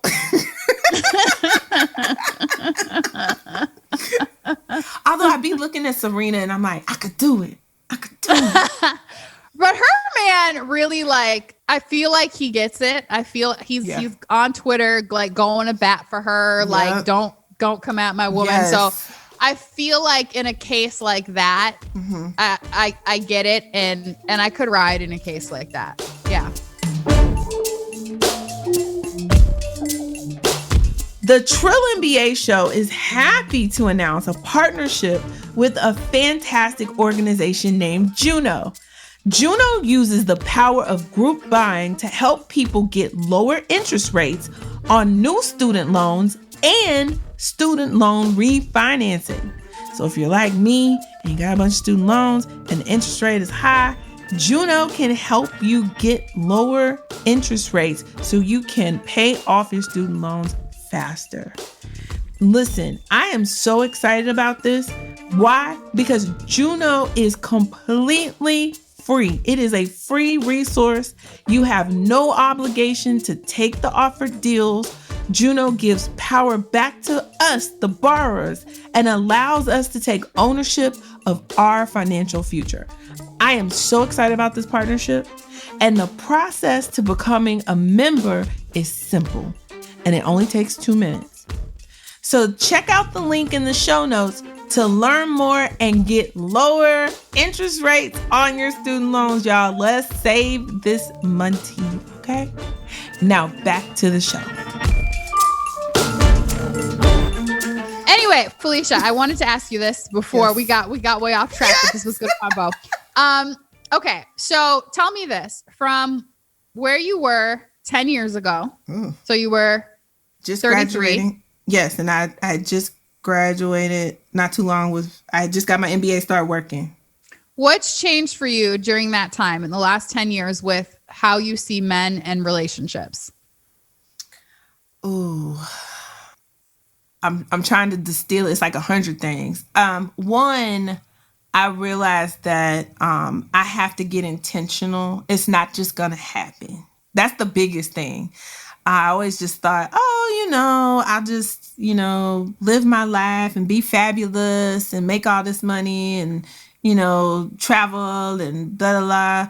And I just was not intentional about dating. And you know what's interesting? What? That you were so intentional in all other areas of your life. Exactly. Because I was like, I'm going to get this 6 figures. I'm going to buy me a house. My big goal is to fly private, like be in a space where if I have to fly, it's always private. I'm about 5 or 6 years from getting there if I follow my little plan that I got going on. But I think the problem is it's still very scary for me because I saw a lot of people who the relationship would start out so good. And then as the onion layers start peeling back and it was just turned sour and rotten and ugly. And that scared me. I saw friends get divorced. I saw friends, engagements broken off. And I just am real quick to be like, nope. And so fear. What does that have to do with you? What do their engagements have to do with you? It's because it could happen to me. That's the idea. Like, it happened to them, it could happen to me. And because mind you, it will be like two perfectly good people. And it wasn't anything like, oh, he beat her or he cheated. Or it wasn't anything crazy. It was legit like, oh, I didn't realize I didn't want kids and you want kids. And now, oh, fuck, this ain't gonna work. Right. And it has nothing. And it's, I've seen people grow and instead of grow together, grow apart. Now, mind you, I've also seen some really good marriages and I've seen people grow together. Like one of my bestest friends from undergrad, her and her husband are just beautiful. Like they have two beautiful kids and they're very rooted in their spirituality and in their church home. And they have a solid foundation that no matter what happens, they always are able to work through what life brings their way because they have this foundation of faith that they lean on and they have made a commitment and every day they make that commitment. And they've been married for over 17 years now. So like, I've seen it and it's good. Like I've seen it where it can be good. But then I also remember growing up, my uncle, so my mom had a brother, he died. And so my uncle was married and I'll never forget, after my uncle died, one holiday, I was talking to my aunt and before I could get out, would you do it all? If you knowing then what you knew now, would you still marry? I couldn't even get it all out. And she's like, no. Now, mind you, this is my mother's brother. And I'm just like, and I guess if I really, I saw his humanness. I saw all his humanness. I'll say that. And I know what it was. He was hard to live with. Right. And so she went through a lot. And they also lost a child. I lost one of my cousins when I was 6 and he died when he was 12. So like, they lost a child, it was a lot. Life was a lot for them. And so her saying no was a lot of weight, but also it had to do with my uncle was difficult. He was just a difficult type of personality. And so speaking of stories that our parents tell us, my grandma used to always say, baby, you can do bad by yourself. Mm-hmm. And I think in a lot of ways that sticks with me. And back then it stuck with me and it still sticks with me now. I think the difference between then and now is that I realize I can also do good with somebody together. We can do good together. Yeah. And so now I just have to stay focused on the positive and just really push myself to let go of all my mental stuff and say, I do want to be married. Because I do want to be married. I want to be married. I want to grow old together and I want to have fun. I want to travel. I want to go on double dates with my friends. Let's boot up. I want to do all those fun things I've never gotten to do because I've never been in a long-term relationship. And so I want that. And I can't believe I'm saying all this. And so I think now I'm getting mentally, I'm like, okay, I really am ready and I am going to spend actual time focused on doing the things that I need to do to meet the man that's going to marry me. God bless him in advance because I'm special. And I think what I'm hearing from you and what I hear from a lot of career-driven women is this intentional behavior around almost everything they want in life, right? Mm-hmm. They literally will say, I want this job. Okay, who do I have to know? What skill set do I have to have? Okay, let me take that class. Okay, let me get connected with that person. Okay, let me do all the things that I need to do and take all the steps that I need to take in order to accomplish this goal. And then they do it. Great. I want to buy this house. Here's how much I need for the down payment. Here's how much I need to save up. And everything is like this methodical, step-by-step, organized process And this is how goals get achieved, right? Like Right. you set a goal, it's measurable, you work towards it, all of that. Right. But when it comes to dating, it's like we want, I don't know if it's Disney. I don't know if Disney has messed us up. Hallmark fucked me up. But it's like we just expect like, I'm going to walk outside and then he's just going to be there, right? Well, I'm going to fall. I'm going to slip and fall on the ice. And he's going to catch me. And then we're going to look in each other's eyes. And somehow I'll hear the violins on the music track. And then he'll like get mesmerized by me some kind of way. Right. And then there's that long pregnant pause until we wake up out of it like, oh. And then my name's Felicia. Yeah. Like, like, remember what I said before about having that sort of confidence and energy about yourself that like people can't resist? Well, they also can't really notice it if you don't leave your house. Like they can't notice it if you're just not ever out there in the world. Like if you haven't said to, I know people whose friends don't know that they want to be in a relationship. This is true. Like their best friends don't know that. And it's like, that's one of the things you claim you want most in life. And like the people that are closest to you have no idea. So if they met somebody, you wouldn't even be the person that they thought of to connect because they have no idea because you haven't expressed it as anything that you want. And in fact, not only have you not expressed that you want that, you run around saying, I don't need a man. Right. But even if you don't even run around saying you don't need a man, right. You know, this is an aha moment for me because I had a birthday Zoom. My friends forced me into a birthday Zoom. Well, they didn't have to force me. It was fine. But I got on this birthday Zoom. There was like 30 people on this birthday Zoom. And everyone's sharing a story about crazy ass Felicia. Ha, ha, ha. And then everybody knew Felicia wants her own plane. Everybody on that call. So I clearly over communicate that someday in the near future, as possible as I can get it, I'm going to fly private. I want my own plane. I don't like flying with other people on the plane. And you're going to get that plane. Right. And if one of your friends bumps into somebody who, sells private planes, you're going to be the person that they call and you're like, hey, my friend really wants information on, she's trying to get a private plane. Like right. You will be the first person that they think of. Right. But none of my friends said, it goes even further, Tennesha. It's not even just that you haven't said anything. It's that you downplay it so much for yourself for whatever reason. I know for me, just transparently, it's because of the fear that I have around it all.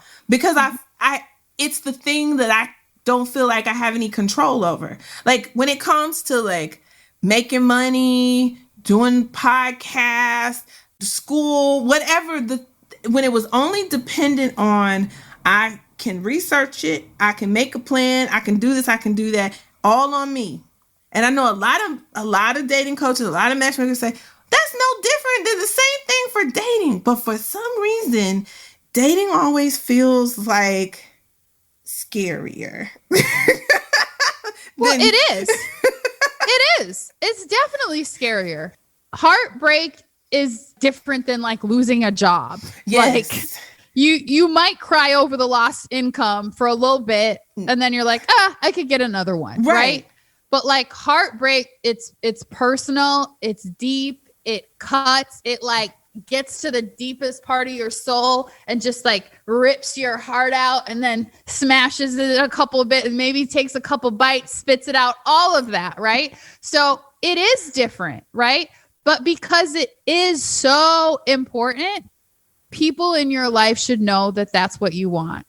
Like your friends should be advocates for you in this way. Just like they would be an advocate if a plane salesman was in the room. Right. Like they should be an advocate. Like they should, when a friend thinks of you, they should be able to describe you to a potential partner. Right.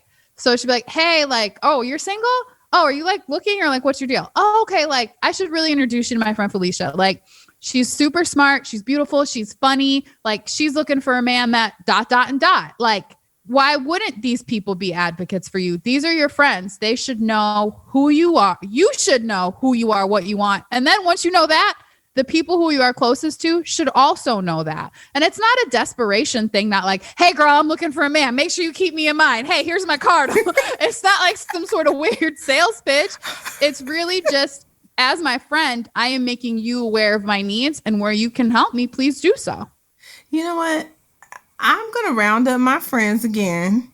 We're going to have do another birthdays call. too. Yes. All right. I'm glad y'all know about the plane. I can't quite afford that today. But what I have open today are these no, I'm playing. Is this idea that I'm looking for a relationship and partnership, and I want to be married. So I need to declare that out loud and have it top of mind. Because if you ask my friends, hey, is Felicia single? Is she looking? I think a lot of my friends would be like, she probably ain't looking. She on her grind, or she working on herself. Like, I think that's the messaging I've been putting out there, because it's hard to admit that you want to be in a relationship. It's like the most human thing. Right. Like, human beings need people. People need people. Like, that's how we function. And if nothing else, COVID has definitely made us realize that. Child. I don't care if you are the most introverted, Netflix and chill, all day in the house. You have gotten to a point during this pandemic where you're just like, this is crazy. This is crazy. I would rather somebody be here than not. Yes, absolutely. And even me, I mean, I'm an only child, so I'm used to playing by myself, but I always have preferred to play with other people. I always wanted siblings. I didn't like being only child. And even right now, as I sit in my childhood home where I'm quarantining, I'm like, oh, I guess I'm only child again. Like this, and it's just like, let me tell you something, Tennesha. You done Oprah Winfrey me today. I just want you to know that. I done told all my goddamn business. But I wouldn't be thrilled if I didn't. And I hope this helps somebody. I know that we're so career driven and we're so career focused. And I'm starting to see, like, my manager, her and her husband both have their careers. Like, so she's, a director in corporate, and he's a partner at his law firm. And like, they have 3 kids, and they are partners, and they make it work. And she tells me the most delightful stories. And I'm just like, cause I had asked, I was like, girl, how you do this? I call my boss Harriet, cause she the truth. That's not her real name, but she the truth. So I call her Harriet. I mean, I call her Harriet to her face now. I just let it fly. And I'm just like, Harriet, how you do this? And she's like, I have a good partner. And I was like, dang, what's that like? It makes all the difference in the world. Yeah. I think who you marry will literally determine the trajectory of the rest of your life. Facts. More so than where you work, what you do, where you live. If you marry, even if you are a smart, intelligent, on your stuff man or woman, marry the wrong person and watch all that diminish. And that's the thing, like, I need to get through to myself, and I hope somebody else this is helpful. You can make a decision today, see how it work out. And if it don't, you can make a new decision. Life isn't static. And so if you get in a relationship and it runs its course, it don't work out, go be single again and do all the things, and then you get another relationship. Like, it doesn't have to. And I'm not telling everybody run out and get divorced. But what I'm saying is you have decision rights, even in relationships that feel like, do I have a choice? Like, it feels like you don't have control, but you still do have some control. Yeah. And you can't let what could happen stop you. Just like with anything else. Like, we all have friends that have been in a car accident. Does that mean like I'm never going to get in a car and go the places that I need to go? No, that would be ridiculous. Like, might a car accident happen? Absolutely. But like, am I not going to live my life? No. Right. And so we can't let the fear of seeing what other people have been through or what we've been through in the past, like, define what we're going to do moving forward. Right. Growth mindset, telling ourselves new stories. That's their story, not my story. Exactly. That's my old story, not my new story. Exactly. That's the old me before I grew and learned. This is the new me. Yes. And please let people room to grow. I can't stand this idea that, oh, you changed. Well, nigga, what was I supposed to do? Like, stay the same? I'm not going to be the same person I was at 20, at 30, at 40. And God forbid, please, I'm trying to change in the next year. I'm trying to get even better, right? Every year. So please allow people that. Like, don't be surprised when somebody's like, you know what? I think I'm going to do something different. Great. Support them. Yeah. Support them. Like, and I think I see that happen in a lot of relationships where it's like, you're not the man I married. I would hope not. You married him 20 years ago. But that happens when people are sort of living separate lives in one marriage. So theoretically, if we're standing next to each other and I'm feeding you and you're feeding me and I'm growing and you're growing, like, we're not going to see these drastic changes because we're just doing it together. But it's when I sort of have my life over here, I might be working on this. You have no idea. You have your life. I don't know what you're working on.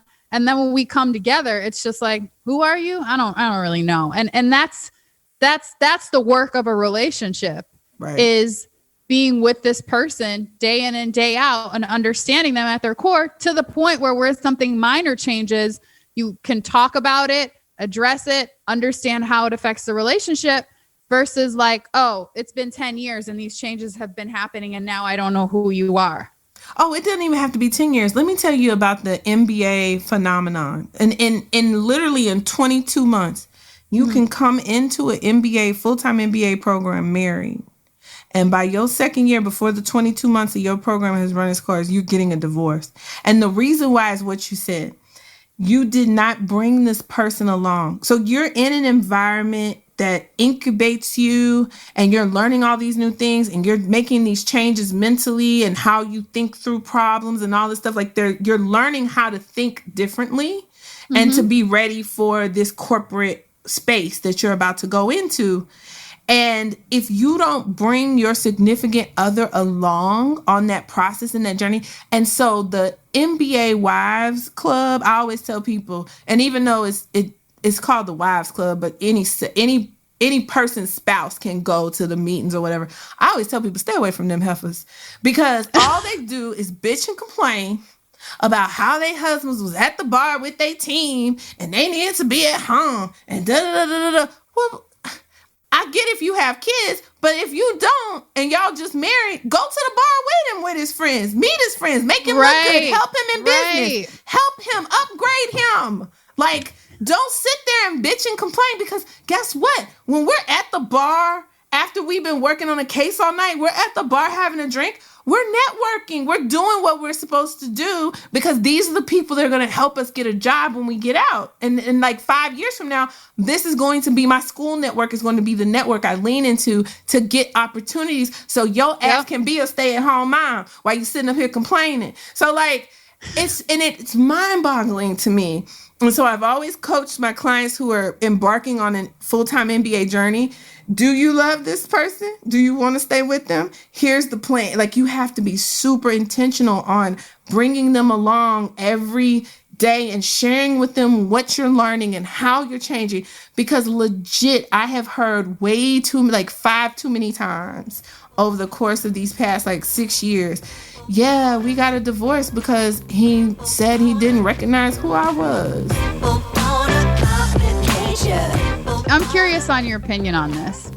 So when I used to work in sales, there was a guy on my team who brought his wife everywhere. Like, if we had a team dinner, she was at the team dinner. If we had a sales conference out of state, like if we had a sales conference in Vegas or something, she was there. I mean, she wasn't obviously at all our meetings and things, but like she was honestly almost a part of the team, you know? And when she wasn't around, it was like, oh, like, where is she? What's up? You know? Their kids were, I believe, in high school or, you know, grown enough to be on their own for a good chunk of the time. And at the time, so this is, you know, my 24-year-old mind, I was like, this is like mad weird. Like, don't you have anything better to do? Like, do you have a job? Or like, Why are you always around? And I asked him about it, the guy that was on my team. And he said, we like embarking on all our adventures together, even if that's just a boring work dinner. And she is a huge part of my life and I am a huge part of hers. And there's rarely times where we're not together. He's like, I can tell you count on one hand all the nights that we've spent apart since we've been together. And I got it more, right? Mm-hmm. So for him, I mean, this was like a sales job and he was like constantly traveling. And because, you know, she had the freedom, you know, she was a stay-at-home mom for many years. She had the freedom to do this. So it's like, yeah, instead of sitting in the house all the time, the kids are like on their own now. Like, why don't I keep you company when you're on the road and when you're at meetings? And like, why don't I share in this journey with you? And I really did see it in a different way by the end of my journey with that company. I was like, I actually do get it. And if I did have that luxury, I think I would also want the same thing. Like, I think I would also want to be in a position, not where I'm like a nuisance or like, oh my God, what's this Tennesha here again? But like where I understand all the facets of your life. Even if I am directly involved, I'm always indirectly involved. You know what I'm saying? Like I am indirectly, this job is also my job. If you're stressed, you're bringing that in the house to me and I'm stressed. So let me understand it from the ground level so that like I can mitigate some of that stress. Maybe you're tired and busy on the road at this meeting and like maybe having me here calms you down. Maybe before you walk into a meeting, you need to have a kiss from me. Maybe you need to have breakfast with me. And so like, again, I kind of saw her as like get a life of your own, honey. So now I'm like, that makes so much sense. I wish I could do that.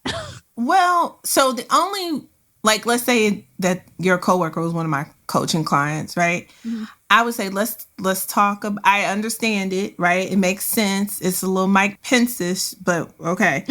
But I would say, let's look at your company culture and let's make sure that the comfort that you're creating for yourself is going to support your career goals at this organization. Or is this going to be a deterrent of your career goals at this organization? We don't do things in corporate that prevent us from the bag. But it sounds like everybody was cool with it and like understood. I'm also assuming he's a white male. These were white people. Yeah. White people, they get to do all these things. But as a Black person in corporate, I think that would be judged negatively. I don't think that would be seen agree. As the positive that it is, right? And and with the intention that it's done, I think there would be a question of, so is the company paying for her food and these kind of things if it's a Black person. So as people of color in these corporate spaces, I would only do it if it's a part of the culture and everybody's spouses are coming, or it's the expectation that the spouse is there. If you just bringing your wife to work, like literally, again, it's the culture of the company. And so most companies, that ain't gonna really work. But for the most part, though, if you guys were a small team, close-knit, everybody was cool. There was like 5 people on the team. Yeah, like if everybody's cool with it and nobody's complaining about it and ain't whispering and your manager don't say nothing about it, then do you. Like, do what makes you happy. Yeah. Right? If you're and thank God you found a company that lets you do you and do your relationship and live your life and still produce results for them. Right. And I think, I don't know, I don't want to say white people do this specifically, but I do think that they have a very good way about letting it be known that their personal lives do actually come first and that their performance is dependent upon that. And I don't think that Black people do that enough. Oh, we don't. So I'll give you the perfect example. One of my friends, she was pregnant and it was before she went out on mat leave and it was during the pandemic. And she been juggling everything. She just juggling and showing great face and showing up and showing out and being Black excellence, Black woman, do it all. And her raggedy boss, something happened. I don't remember exactly what happened. And there have been multiple times where she needed to like take a break from the workday and go handle personal things. But again, she would just juggling, stressing herself out. Something happened. His wife was like, I need you to watch the kids. I got something to do. And he just sent an email like, hey guys, I'm going to be out the rest of the day. Got to watch the kids. I won't be back on later. I'll be back tomorrow. Boom. That was it. I'm not asking you. No. I'm telling you. And she was like, it was like an aha moment for her. Because here she was pregnant with the toddler, pregnant with her second. And she's working from home during the pandemic, all the things. There was times when she needed to take care of the toddler. She needed to do things in the house. And her husband had to go, blah, blah, blah. And she just made it work, right? And that's when she realized, son of a bitch, I haven't put myself first. I've been putting this job first. And that man, he did not listen. As soon as he needed to, everybody was on notice. I'm out. But I think that delivers a message about value. Yeah. Right? So that man was saying, I am valuable. My children are valuable. I have to do something for them. I'm not asking you anything. Exactly. I will be back when I am back. Figure it out until then. Yeah. And so it isn't a question anymore of like, well, can he work on this or can he do that? It's like, well, maybe he might got something with his kids. Ask him about that. And whereas with us, the more we mitigate the other things or the other parts of our lives, it just becomes like the norm where it's just like, oh, well, she could stay late. Yeah. She could. It's like, everything. She's pregnant with a toddler. But when we're always, it's just like the man thing. Yeah. When we're always saying, I could do it, I got it, that sets the expectation that you want to do it. And therefore, everybody is okay with you doing it. Mm-hmm. And even worse, everybody is okay with you doing it without the credit or admiration or anything else, because they think you somehow love doing all this work without anything in return, because you haven't spoken up and said, yo, I'm not doing this without X, Y, and Z. Right. Or a white man would never. Right. He literally would just be like, no, that's not going to work. Yeah. And we have to start letting go of this idea that we have to work 10 times as hard. We don't. We just have to deliver results. Delivering results and working 10 times harder are not the same. Mm-hmm. Do your work, do solid work, have a good attitude, go forth and be great. Like, stop this doing the most, because it's the law of diminishing returns. It doesn't get you any extra and it burns you out. Yep. 100%. I tell people that all the time. And the other thing, like, you know, when you think about your relationship, please be human in these spaces. And that's the good thing about having relationship, having love. First of all, I'm looking at you. Your skin is glowing. You looking all happy. That's because you in a good, healthy relationship. You are happy. Also, it's Maybelline. Right. Facts. but the Maybelline had, you know, a slate to work with, right? Right. So, like, when you're in that space, you produce your best work.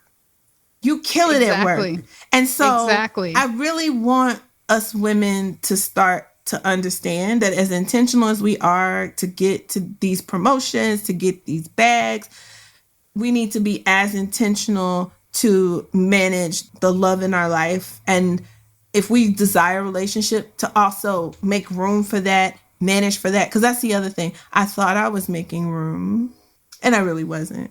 Mm-hmm. So make room for it so that it can come. And you know what I often hear from men?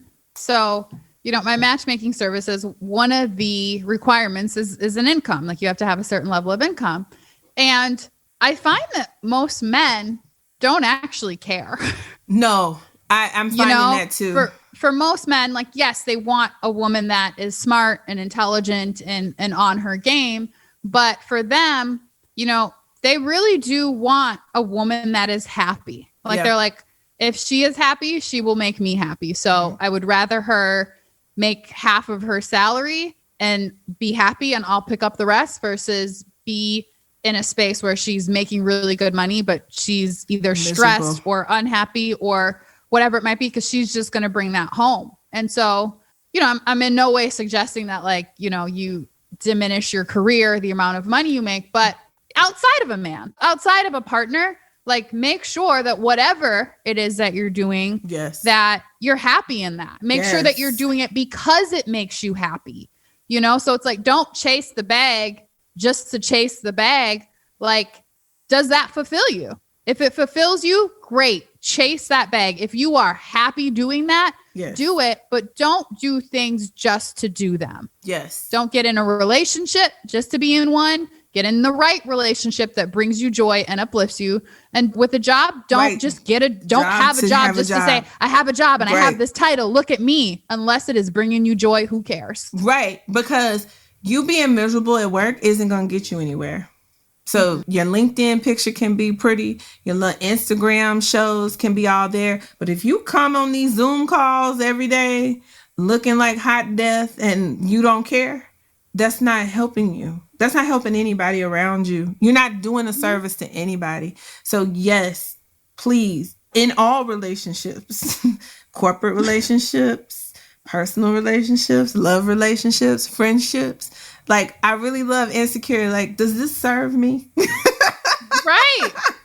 Right. And so am I able to serve through this? So for me, I do want to say I have a bit of a caveat when it comes to work. And this does not apply to relationships, people. But like sometimes you do take a role for a very specific reason. You might not love it, but it's a very strategic, short term. You're learning something, you're growing. It's a growing pain. You do it for like a year and a half, and you move on to the thing that you know, the plan that you have, right? Right. You can't do that with relationships. You shouldn't be with no dude. Just, I'm going to be with him for a year because he going to buy me this jet. Like, no, I'm not going to do that. I'm not. What kind of jet? No. No, right? Because Hold on, I'm over here acting like I know things about jets. What model of jet are we talking? No. You know, I was telling this story just today, actually. I was applying for this program, and as part of the program, they wanted you to explain why it was so important to you. Yes. And I recalled the story of the first time that I quit my corporate job. Ooh, do tell. So back in 2012, right? I had moved I was living in San Francisco at that point for like 3 years, and I'd been doing sales. And I knew from the moment that I started that job, I just knew, I was like, this isn't for me. But it was really good money. I had a company car. They were paying part of my rent, like the whole thing. I was just like, this is great. Like, what more do I want? So I'm in San Francisco, and the first like 2 years in San Francisco were amazing. Like, I met like the dopest group of Black women ever. Like, all these chicks were like smart. Like they were all like Harvard and Stanford MBAs and just like gorgeous. And I was all single, but I was just like, wow. Like, I was just mesmerized by the whole thing. And so there just became a point though, where I think like people started to get coupled up, and also like work started to get harder. And I was just like, I already don't like this. And now it has to be harder. Like, and I'm just like sort of getting over San Francisco. And so I was just like, I'm getting out of here. Like, and I'd always wanted to live in New York. Like, always. Ever since I'd watched Sex and the City in junior high, like when I would like sneak downstairs to watch it and I knew I shouldn't have been watching it, I was just like, I gotta live that life. Like, I need to be out there. There was something always drawing me there. So a friend of mine was like, hey, she quit her job because she was going to move to New York to start at NYU, to start at Stern. And I just was like, we were sitting at lunch and I was just like, man, like, I'm so happy for you. Like, you're just going to do all these amazing things in New York. And like, oh my God. And I was like, I was so inspired. I was like, man, she is like, this is great. Like, and she's going to an MBA, full-time MBA program. No. Right. But I didn't want to do that. I had no desire to go back to school. But I did have a desire to be in New York. And so I don't know what it was, but just like 2 days later, I just found myself like applying for all these jobs. And I mean, when I say all these jobs, I mean, any job I saw that was in New York, I was like, apply. Like, I was just going crazy. Right. And then I got a call back like 2 days after that. And it was a health club selling gym memberships. And I was like, okay, literally. So I said, so then I used like a friend of a friend's address because I didn't even know anybody. Used a friend of a friend's address. And I was like, they called me, and this was like, let's say a Tuesday. They were like, can you be here for the interview on Thursday? And I was like, yeah, I'll see you then. I love youth. I love youth. No idea how I'm going to do this, why I'm even doing it. But I'm like, whatever. So I kid you not, Felicia. I go to look up a ticket from SFO to JFK. This is next Tuesday. Day. I need to leave on Wednesday to make sure I'm there for the Thursday morning interview. Guess how much this flight was round trip? It had to be at least $1,700. It was $125. What? Round trip the next day from SFO to JFK. And I was like, That's in flow. God wants me there. Yes.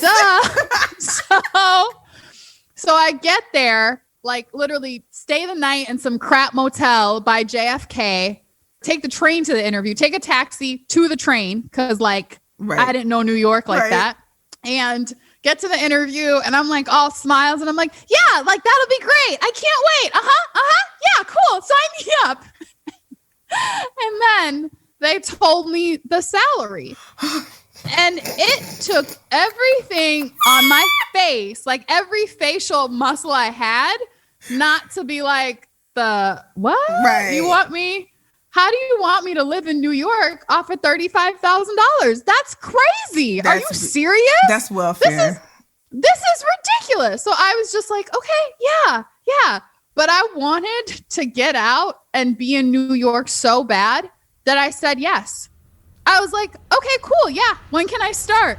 So then I fly back to San Francisco, and immediately I'm like very organized. So I'm just like, all right, it's time to start getting rid of stuff and packing. So I start packing up my apartment. I send like a email to friends like, hey, I'm heading out of San Francisco. If you need any free furniture, like come by. You could just, I have a bed, I have a couch, I have this, I have that. And people are like, wait, what? And I was like, yeah, I'm leaving next week. So I'm busy giving all my stuff away, packing my boxes. Like, I'm just like, I'm out of here. Like I was mentally just whatever. And that's the weird part though, because I'm typically the type of person that would be like, okay, well, I'm just going to look for the perfect job. And then when I find the job, I'll move. But I was just like, over it, whatever, I'm done. So then I told my boss, I sent him an email, and I was just like, hey, and he was a sweet guy. I have to say, like, my boss was a really sweet guy and like had nothing against him. Really sweet dude. And I was just like, hey, I don't really, here's my 2-week notice. I'm just going to move on to some other things, possibly move to New York City. Thank you so much. You've been great. And he called me. He was like, what? And I was just like, yeah, I found a new opportunity in New York City. What I was thinking was making a third of what I'm making, but it's fine, whatever. So I was just like, yeah, I just found this new opportunity in New York City that I think will be a better fit for me. And, all secretive about it. Cause everybody probably knew like, girl, you're working at a gym. Like this is not a good new opportunity. So, that was that. He was like, all right, I'm really surprised by that. Like, is there anything we could do? And I was like, no, this is just where I'm at now. And then transferring to New York with the company so there's 2 different, and I had checked this, right? So there's like different divisions in the company I was with. In my current division, there weren't any openings. And I had checked what was like publicly available to check on our system.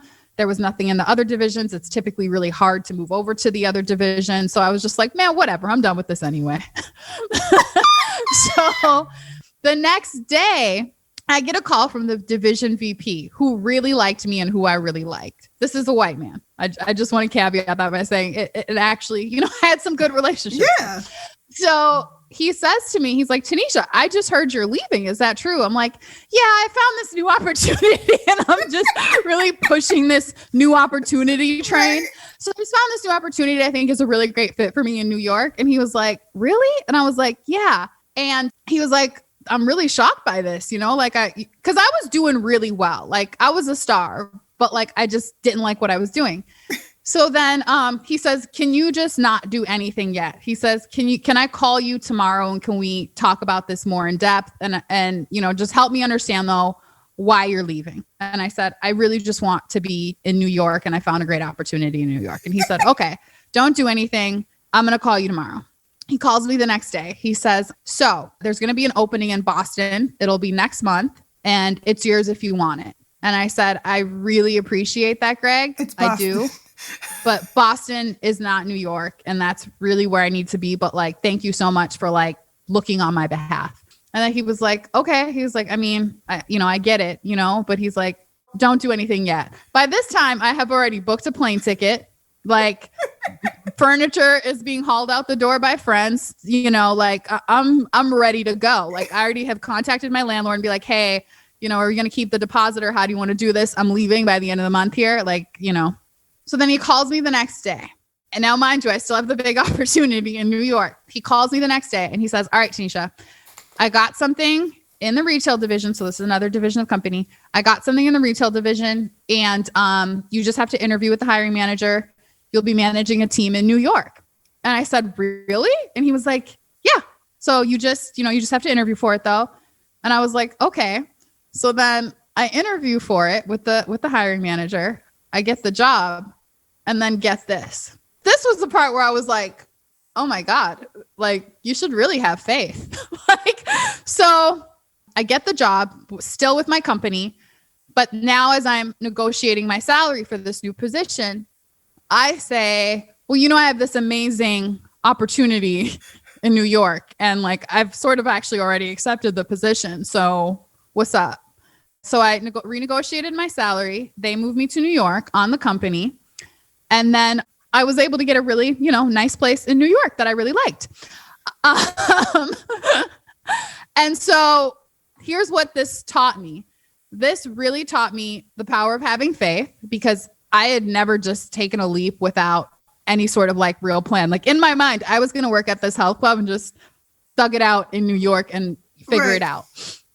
But I just had complete faith that that's where I should have been and needed to be. And I was going to like get there no matter what.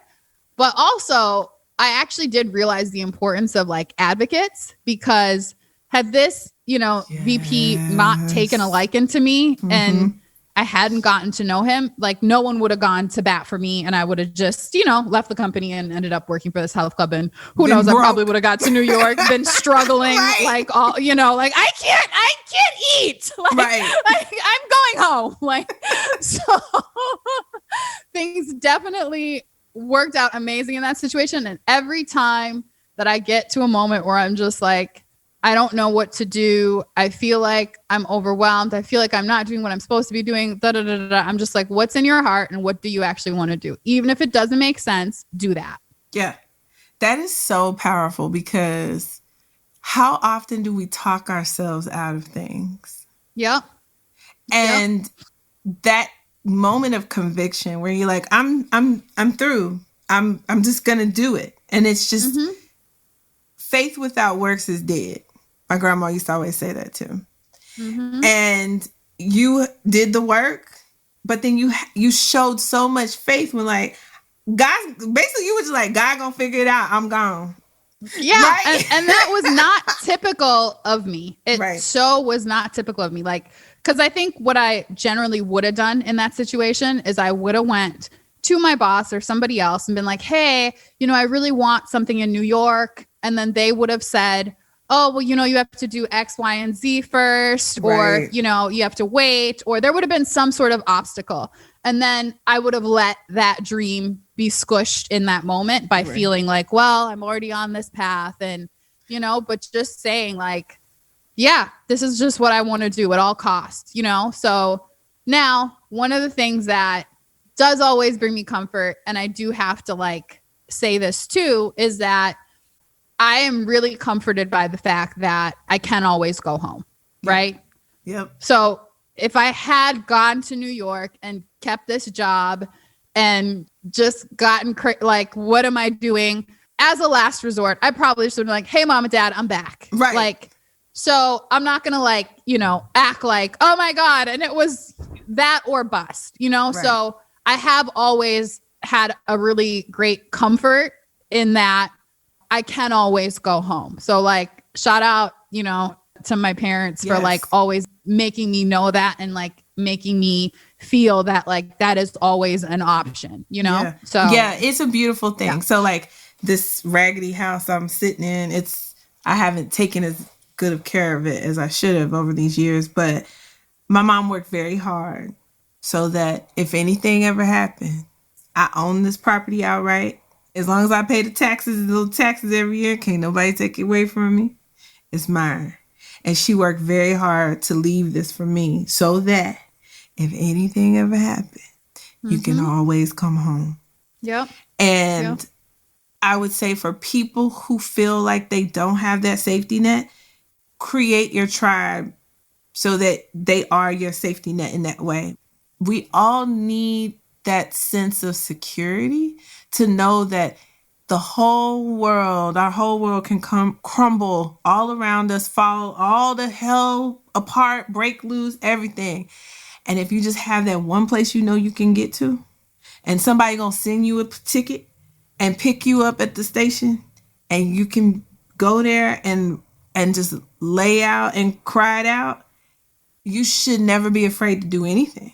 Mm-hmm. Mm-hmm.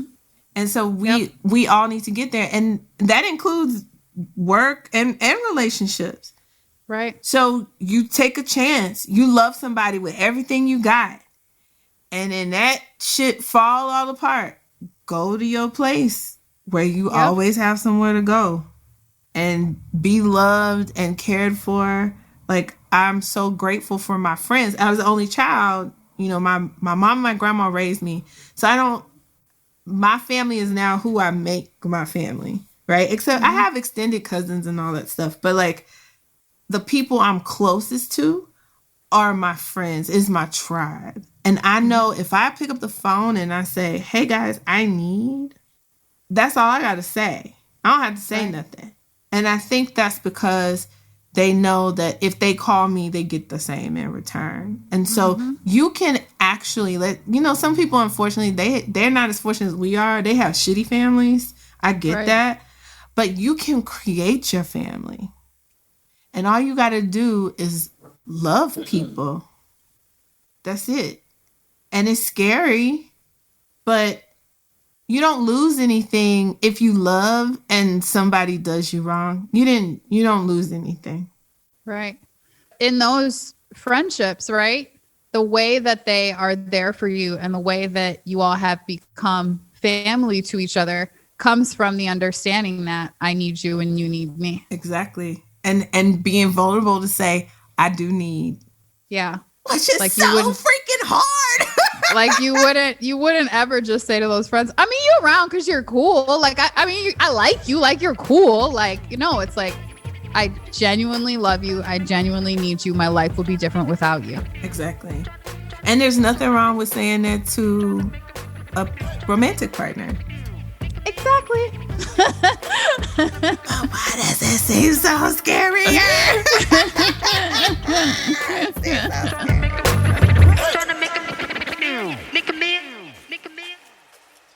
Woo! If you listening to this, that means you listen to the whole thing. Listen, thank you for listening to this conversation. If you had any ahas, nuggets, if this conversation helped you, please email me, ask@trillandba.com. If you need any coaching advice or anything about your specific work situations, coaching is open. You can hit me up at trillandba.com/coaching and schedule your 45-minute session. The prices did go up, y'all, this year. They are $100 for 45 minutes. So I want to be real transparent about that. But I have helped so many people get promoted, get new jobs with more money. So it's just something I'm really good at, helping you navigate that. And it's a well-spent investment into your career journey. So hit me up. Have a great week. Happy Valentine's Day. Don't forget to apply for the I Declare Love Conference. I have 3 free VIP passes for my listeners, and I want you to come on this journey with me. As you can tell, I got a lot of work to do. So next week, there'll be part 2. I know, right? Like, there's more. Yes, there is more. So tune in next week. It will be even more of my business. So I love you guys. And until next time, keep it trill. The Trill MBA Show is a Fair World Corp LLC production. Executive produced by Felicia and Rose Inuha. Sound design and editing by Chris Mann with Podshaper. Theme music is Kick Push by Ryan Little. Keep it trill every day, y'all.